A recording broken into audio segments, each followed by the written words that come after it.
So do you expect the same thing to be offered between both of these teams? Honestly, I think Grok 100% pick ban so far. Not too big of a surprise. Same as Export. The question is whether they kind of want to let Export go. Most teams say no. Grok, most of the time, they kind of want to leave it up to pick it for themselves. Ooh, Harith coming in. Very early ban coming in from SUNSPARKS. I'm still liking the Harith ban here. There are times that even Harith was left out in the open. It might not be picked by some of these teams, so it really depends on what they really want to focus on at this point. Now, TODAK usually would go for either a Grok pick, so I don't think that they'll be axing that one out, but FuzaKen here is opting to also lock it in if it's ever being left out. So TODAK just taking their sweet time here as we see, of course, the lineup for TODAK will consist of X-Ray, Moon, Iwan, Chiku, as well as Ninas. And Kufra, again, he just hasn't been able to really touch the battlefield too often. A lot of teams opt to not deal with him at all. So obviously, I do think it's pretty smart. A lot of teams who did have been able to touch Kufra basically have just destroyed games. Oh, yes, indeed. Well, I would definitely say that Tyrant's Rage into walls is definitely one huge element that you don't really want to deal with, especially when you are fighting in choke points in the jungle. Now, we're also seeing a lot of all these players from the MPL always utilizing that Kufra into great effect. Same goes to Esmeralda, though she has been hit by a couple of all these nerfs, but it doesn't seem like it's stopping all these top teams from picking her at all. I mean, even though she is S-class, the teams who have decided to ban her or even had the opportunity to pick her only have a 50% win rate so far. So really, it technically is just a roll of the dice based on the group stages alone from day one, data compiled from day 1 and day 2.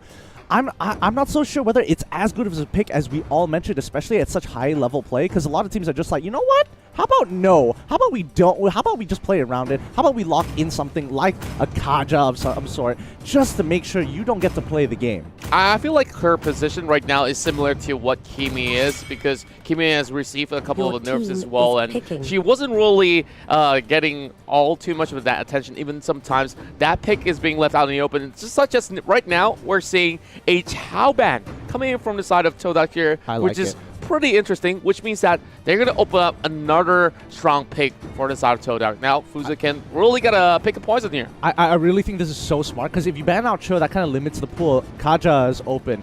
Kaja is open. X-Borg is open. Grok is open. Oh, look at that death stare. Look at that. He knows. He knows the camera's on him, baby. Oh, he's not really going to stop until you budge. So cameraman's possibly a little bit shaken there with that sort of reaction. Now, that's going to be the X-Borg being picked up. And I'm liking the fact that these boys here are already starting off the day with some great spirit. Yeah. I would like to see TODAK actually pick up the Grok Kaja here. But then again, Hylos is on the table as well, so it's like, pick your poison.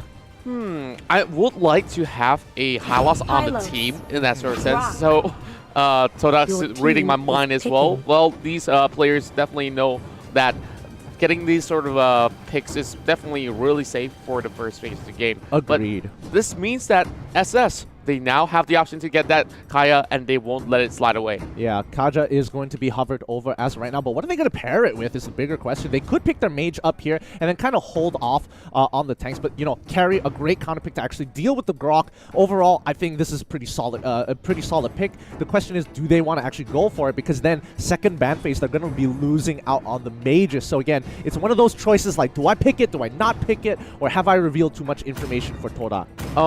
I would say that they definitely haven't revealed all too much.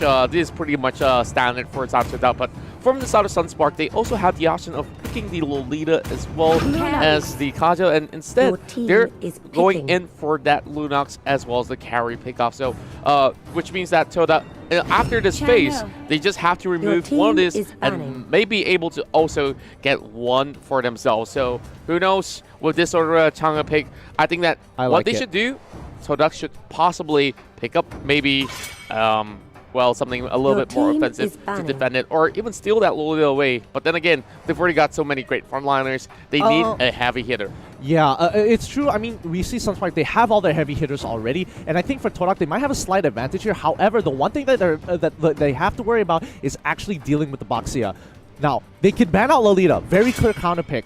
Ooh, they want to get rid of the Kaja instead, so they're willing to give up the Lolita as well as the Baxia. I was expecting them to ban one or the other and let them actually have the Kaja, because in most situations, she needs to kind of like play towards the side flanks to catch somebody off or make a big play, which is easy to deal with if you have Purify. Now, of course, it really depends if they would actually prefer having that Purify, of course. Now, for TODAK's side, they could definitely try to negate them from actually securing better picks, but they're going in with this Leomort pick. So what do you feel about Leomort? Because we don't see it all too often, but it's definitely something that's pretty reliable heading into the late game. I think what they needed was a way to kind of like deal with the X-Spark. I think Leomort is a pretty smart way to deal with him, though yes, his early game not as great as the X-Spark for sure, but as he scales, he's just going to get better and better and better. You last Insanity, I'm basically just going to kill you the moment I pop my Phantom Steed. So to me, it makes a lot of sense. They're finishing out the composition with the Granger. I like it. Overall, this is really, really good. Like, Granger so far, 73% win rate. It just feels right. Yes, and 73% win rate is definitely that sort of a percentage that's off the charts if you really want to consider in all these competitive play. And now that TODAK's having that sort of take up there, it might just have some slight edge over that carry, especially in the mid game as well as the early game, where they could definitely deal a chunk of damage. But it really depends on how some of these teams rotate to actually reap rewards out of the jungle or even secure things like the turtle as well. Now, in terms of team fighting, which team do you prefer? Ooh, that's a tough one. That's a tough one. Before I even answer that, I want to thank Alayla Lele from Reddit itself for actually providing a lot of these stats for us here at the Caster's Table. Really great work. She compiled it, he or she compiled it over the past 2 days, and it's just a comprehensive list. So thank you to the Redditor who actually put it back up. Definitely helps us at the Caster's Table. To answer your question here, I personally think it's kind of 50-50 because it's based on 2 conditions for Sunspark and 1 condition for TODAK. I think TODAK has a very linear line of gameplay. Siege, if you fight, we can kind of, you know, re-engage into the fight. They're not looking to force anything out unless it's a catch. And in most cases, we've seen the High Loss not really being able to, like, it's not a Kaja. It can't just like, hey, you are going to die. It doesn't get to pick and choose. Kaja, on the other hand, needs to land on some big hitting targets. Lock down the Leomort, maybe. That's 1 point of contention on the top side of the map. They could look for the Chang'e for sure. I don't think she's going to be in range to get Granger, but I think Chang'e is something that they need to be very, very aware of because her range is just so long. She walks up. If she gets chunked out by the Meteor Shower, it's not going to be a good time for them. So I think Sunspark, they kind of have to look for many different angles to deal with TODAK right now. And again, whoever gets that early mid-game lead is going to have, like, net themselves 2, maybe even 3 turrets. Yeah, perhaps so. And I'm really looking at how Sunspark could approach this is to bully off that Leomort in the early game. Now, speaking of that, we're heading in towards our very first game of Day 3, Sunspark versus TODAK here. And of course, Sunspark on the blue side versus TODAK on the red. Now, we've already talked about a lot of all these picks. Now, let's get towards that Lunox pick because from what I remembered, we're seeing a lot of great work from all these players that picked up the Lunox. But wow, what do we have in the side of the river here? Is Nenas Chiku already soaking a little bit more damage coming from Felicia as well as the JP, but they are not letting them getting anywhere close to proxying the wave. This is such a bad trade because overall, like, Chiku, he got chunked out really hard, forcing out the Rejuvenate from the Nas to kind of keep him at a healthy amount. They're going to get the cooldowns. They're going to get the cooldown, which of course is always great. But again, like, if you want to go for something aggressive, you need your mid lane. And TODAK, they understand, like, yeah, we've got a strong early game. Let's use our mid rotation to kind of steal away your buffs. Yeah, I could see great aggressive plays coming from TODAK. And Flicker has been taken off the side of Felicia, and immediately look at it, how efficient they just went in for the raids, and TODAK now will be able to secure that river crab. While on the top side, they're about to do the same coming from SUNSPARKS of the Philippines. Yeah, I personally think that they should contest topside for sure, but again, I think they want to focus all their energy towards the bottom side. Oh no, Leomord's in trouble here. X-Ray instantly goes down. He disrespects trying to use the momentum to try and gain some sort of advantage. He gets punished instead. Rezio gets a good chunk of the power of nature here. Guardian's Banner is popped, but let's look at that replay one more time, because as we can see here, he definitely disrespected, walks up too far, and then he already had at least half of that gauge, passive gauge from X-Ray. The moment the true damage starts kicking in, he was basically goner. Yeah, and look at how much damage that they just put out in that split second of time with Kill VJ, as well as the Renzio going in, and here comes E1 flickering after the fight, but it will be Renzio going for the chase, and Fuzaken will seal the deal, and that's 2-0 for the side of SUNSPARKS. Yep, and TODAK giving another kill over JP, taking quite a bit of damage, but at least he's able to pull backwards. Wait, hold on! He takes a full hit of Rondo. That last touch, the crit was able to pick him off. Oh my, and they did not expect that sort of damage output coming from Chiku all too early of the game. Now Lolita, of course, a little bit way too late. Mahmoud's going to receive a little bit of that tickle as E1 has arrived to the scene, and E1 is just, of course, not trying to overextend. While Rafflesia, once again, right under the tower. What can Rafflesia do to keep himself safe? Oh, hold up. Look at the rotations. Look at the rotations, because SUNSPARKS wants to collapse onto mid lane. Do they notice? TODAK don't know. Rafflesia goes down, but Chiku might be in trouble here. He has to pull back as the rest of the team pulls.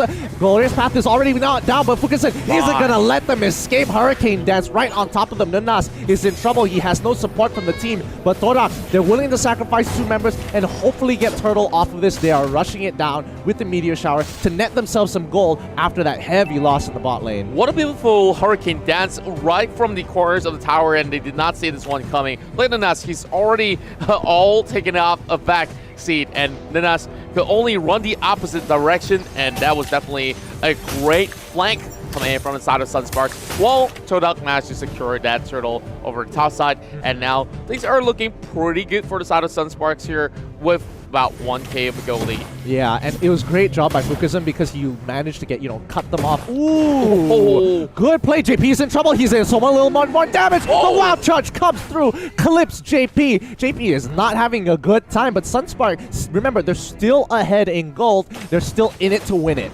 Wow, they're hammering each other on so early in the morning, and now look at it. It's less than 4 minutes of the game, and we're already getting 7 kills in total, while Fuzaken's just trying to secure this. Well, I'll just take it back. He didn't have to secure it. They were close to securing it, but once you see the rest of the team of TODAK start moving into the jungle, you have to really question how many members are committing. Oh, Meteor Shower here. Ooh, takes away the buff. Nobody has Retribution to steal it away. Wow, I really like how Moon just easily take that one up without even needing to look what's inside the brush, and now X-Ray's in trouble. He's going to be flanked by all 3 members again, but here comes Fuzaken, pinned by the corner of the wall. But X-Ray's going to be pretty well alive. Great Purify here. They're going to dive the mid lane here as the rest of the team starts pulling through. That's Sonata forcing out the flicker from JP. He is not going to go down this time round as the rest of the team pulls back up. They don't have a wave. Rafflesia finishes off that siege turret. The rest of the team of SUNSPARKS is trying to collapse on them. TODAK will not get that side flank this time. I just love how these teams are not even giving each other any rest at all. Every time where they actually get one pick off, the other team will be actually doing some objectives or even trying to crush down some towers. And now that we're seeing that turtle spawning in towards the river here, we're looking at members of TODAK trying to secure it, whilst Fuzaken's just trying to chase off E1. Well, I'm looking at TODAK here, who is hiding behind the shadows here, just waiting for SUNSPARKS to strike. Yeah, they can't start. They would like to start it. However, Leomord, he still has to clear up that top side, and I think they just want to stall here. They're just kind of, waiting it out, seeing how SUNSPARKS kind of reacts to this, because Leomord will move at any point in time. Bottom lane, Xborg is taking quite a bit of damage. Last Insanity, he pulls it out. Rezio, he's going to be A-okay, but this is not going to be good for the top side as X-Ray is in a lot of trouble, even with the Phantom Seed. It's just too much true damage coming in from the carry. So much of that DPS output coming from Rafflesia, and now with TODAK here, having some easy takedown on that turtle with the help of Moon, of course, on that meteor shower. Now Renzo's all alone, Flicker being popped as well, and somehow he still managed to escape, but not for long. Chica's gonna push them all over, and speaking of pushing them off, it's gonna be Fuziken securing that kill, and now E1's running for his life, and with that, SUNSPARK comes out with a total of 7 kills for now. Such a good play coming in from Fuziken here. He uses the 1000-pounder, gets right in the middle. Let's look at the replay here as Rezo, he goes down, but look at that rejuvenation. It pops down, and Fuziken is just like, no, I am not letting you abuse that. I'm gonna push you out of the zone.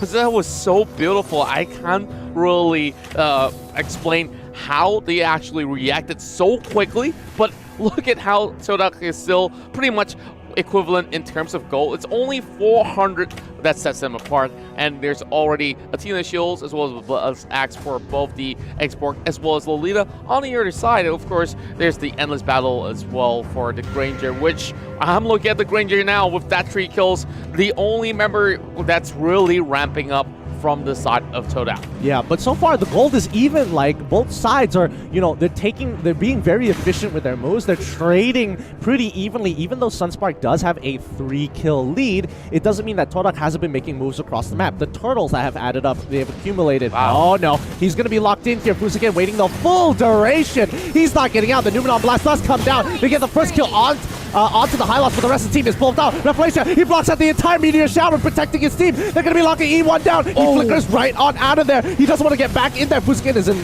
a little bit of trouble, takes a little bit of damage from the crescendo, but it's not going to be enough. I'm loving how Fuziken is setting the tempo for every single match. E1! Oh, he goes down for the mega kill, and he will fall into the hands of Kill right here. Kill VJ 404. That's no error, by the way, as we see this turtle definitely going to be snatched here by SUNSPARK. Yeah, great play coming in from SUNSPARK, but E1, what you doing there, buddy? Like, you're already low. You gotta respect not Revelation, but you gotta respect KLVJ, because he is just absolutely killing it, and he is one of the leading mages on their side. So he's got a lot of gold on him. He needs to get that Athena shield sooner rather than later. Well, now, speaking of Athena shield, of course, some of these members already have it, but look at Ninas here. They're getting clipped off once again as Fuziken pins him on the wall with a hurricane dance. He was coming into the rescue as well, but look at the rest of the members of TODAK. They're marching right into the jungle, and Ninas, the first one to fall alongside with the Granger as well. 2 down from the Malaysian side as we see KLVJ chasing over an X-Ray, and they will not let this one slide. JP goes in for the triple kill, and he's hunting for more. Can he go in for a Maniac? Of course, it's a little bit way too late to secure that, but SUNSPARKS now getting a huge leap after the team fight. Yeah, let's look at the replay one more time, because as you can see, Moon was trying to get some damage and actually eliminate Rezio here in the back line, and a lot of that damage was wasted. For some reason, he took so little damage. He was able to kind of kite it out just enough to mitigate the amount from that meteor shower, which is really, really impressive. Well, I gotta say, we're starting off the day here with a huge triple kill on JP. Well, make no mistakes at all. We're seeing SUNSPARK here, of course, one of the hot favorites from the Philippines, and now Felicia's setting one up against X-Ray all by himself as well. Phantom Seed has already been called, but there's no use calling out Barbell when you have 3 men flanking from the back. And what I love about SUNSPARKS is they are so efficient on those turret dive. Yeah, they really, really are. They hold their abilities until they absolutely have to, and I think that was kind of on X-Ray for turning back into the fight when he could have run the opposite direction, but I think he knew he just had to buy a lot of time. Yep, and definitely bought just enough time for themselves. And we're getting in us here. They're going to go in for the catch, and the Panda will be taken down. Finally, Fuziken actually goes down, and Lord is going to be potentially in the hands of TODAK. They might need to take the 50-50, and it looks pretty good because 2 members from the side of SUNSPARK is down. It's a 3v5. Well, speaking of this TV5 here, that's going to be a huge wall charge over onto Kill VJ, but he's going to go right in towards the Order of Brilliance, flicker over the wall, and Rezio with the last insanity right in between the Villamavas as well. Oh my goodness, they're turning it around, and Reflexion will be the next one to drop, and now that Chang is going to go on a killing spree, and Kill VJ's got to bow out on this one, and TODAK now has absolute control on the Lord. I mean, Kill, how is Kill still alive after everything that just happened? I mean, TODAK, they should be able to secure this, but looking at this replay, like, E1 was right on top of him. Kill, at the very last second, was able to get that Harmony as well as the brilliance, and he manages to survive, flickering over the wall when everything was looking so bleak. The Numenon Blast was a great effort, but again, look at that rejuvenation, perfectly put on top of the rest of the team members. He just Hylos just powers through all that damage. Yeah, and I really got to give credit to all these members of TODAK because their position was so magnificent. All the frontliners were doing their duty,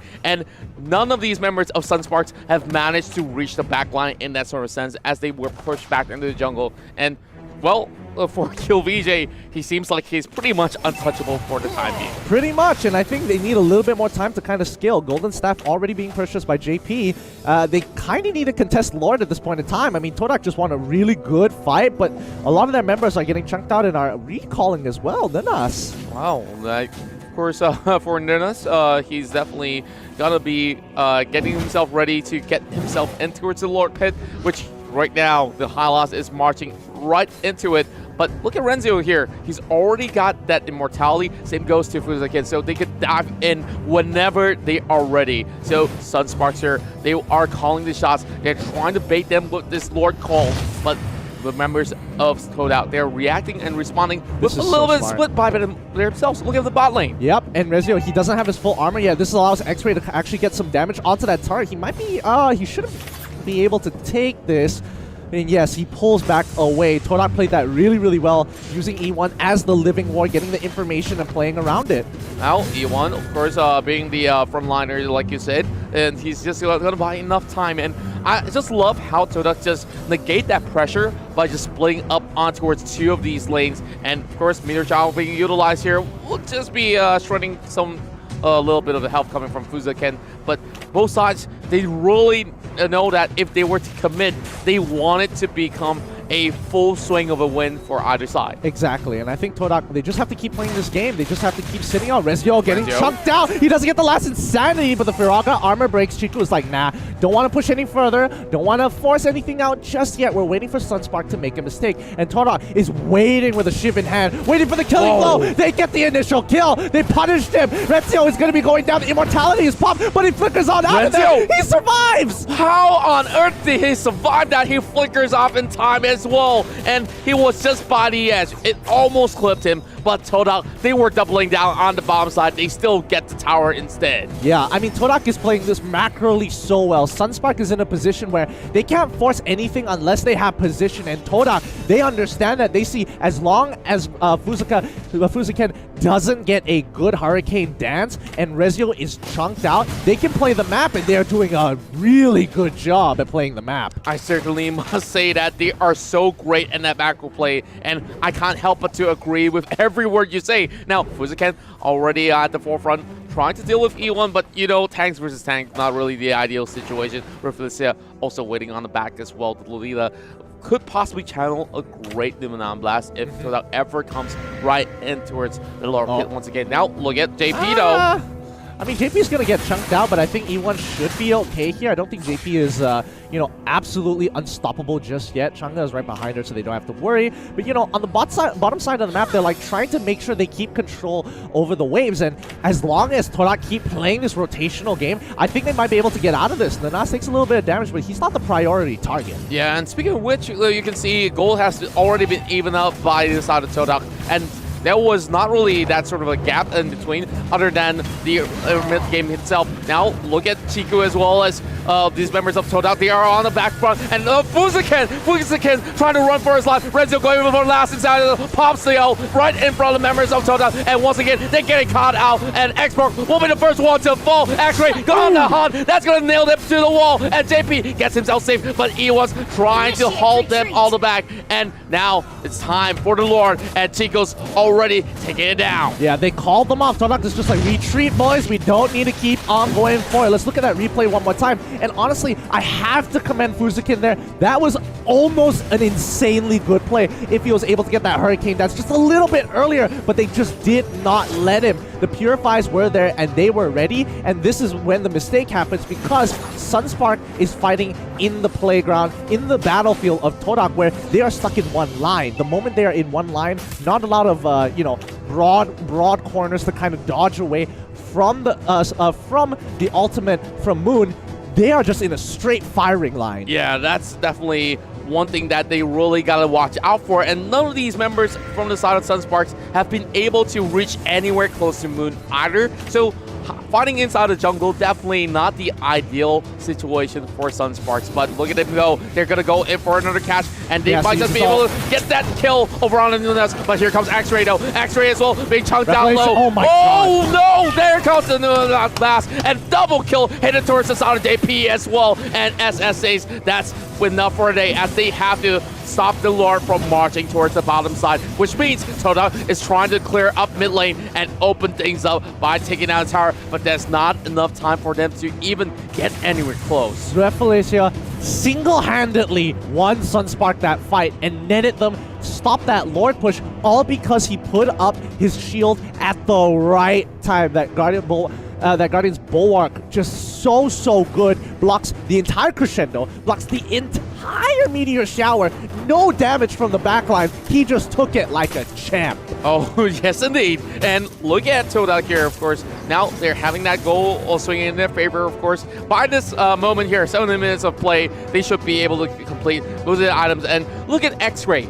He's really not that sort of a player that's all about that KDA. Although he's 0-5, he's still having quite a little bit of that impact where he's in charge of pulling members of SUNSPARKS all across, just distracting them, trying to bait and switch, trying to secure all that sort of macro play that they've been pulling off for the entirety of this matchup. Oh, Rezio's in trouble. Last Insanity over the wall, trying to hop on over into safety, but he might be in trouble because Chiku is not going to let him get away. The crescendo comes through, but Rezio's one hit away. The immortality is popped. Glorious Pathway is put down. They might need to use the rejuvenation. E1 is taking a lot of damage, but again, rejuvenation is put already down, but Fuzikin is not going to let them play the game. Flicker coming in from E1, well played, but he still goes down. The passive from Carry takes him at the very end. Ooh, Golden Staff, beautiful item. Look at how chaotic that sort of team fight was, and it's only one casualty. And they are playing with such clinical finishes that they are not trying to make any sort of mistakes at all. But E1, of course, was soaking most of that chunk of the damage, and we all know E1 as one of the best tanks hailing from Malaysia. And now he's already 0-3-5, but every single time he goes in, he wants to make sure that he gets one sort of takedown. But now we're seeing SUNSPARKS here trying to open up the mid lane, and Lurfisa at the frontline defense. There's still that immortality, so there's no reason for TODAK to actually expend their utilities on that Lolita. Exactly, and I think this is already just a great matchup. I think SUNSPARK honestly should have been the favorites coming in, especially against TODAK here, because again, we haven't seen TODAK go out of their, their comfort zone into the international scene, and I think they're doing a great job against SUNSPARK, who honestly have been playing a really tough game and a really tough composition that requires a lot of mechanical skills. So a lot of commendation going over to SUNSPARK, especially Fuzikin. It's really dependent on their tanks right now. Like, SUNSPARK is solely dependent on their tanks to set up the fight. And not only the tanks, the carries have to do their duty. Well, of course, speaking of carry, we're seeing JP here with 7 kills already, and for Kill, he's been performing since the start of the game. So these are the two guys they really have to catch out. Yeah, that is so true. Oh, that's now actually being popped too. Oh, they get the catch. The immortality being popped on the Fuzikin. He can use the 1,000-pounder. He's gonna be safe, but they finally break that immortality. They have to wait for their cooldowns, hold their ground, clear the waves, and maybe look for a fight. But again, SUNSPARK, they know, they're like, all right, let's pull back a little bit, take our time with this. They don't have our ultimates. Maybe we can set up a fight. Revelation in trouble. Rezio already with a flame strike. He's already popped up to get some momentum to move backwards. Chico is taking quite a bit of damage, but they're not going to push through. Meteor Shower using to clear the waves. Kale taking a little bit of damage, but it's not going to be enough. Numenon Blast. Is he going to flicker? Yes, he does. He gets the catch onto the initial target. Hylos is going to go down. Rejuvenate is already there. The Guardian's Bulwark has been popped up, but it's not going to be enough.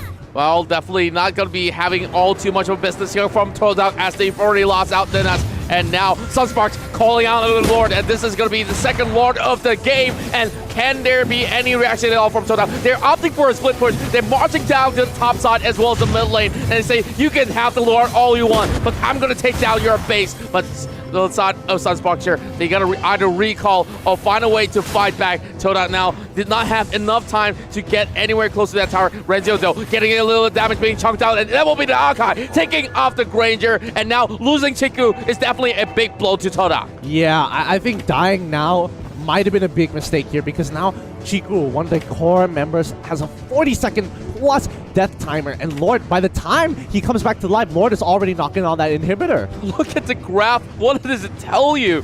The members of SUNSPARKS are turning things around by breaking the silence, taking down Lord, taking down one member off the side of TODAK. With that sort of pick-off here, they managed to set things up so perfectly. Phantom Steed has already been called out, but to no sort of opportunities for him to even react.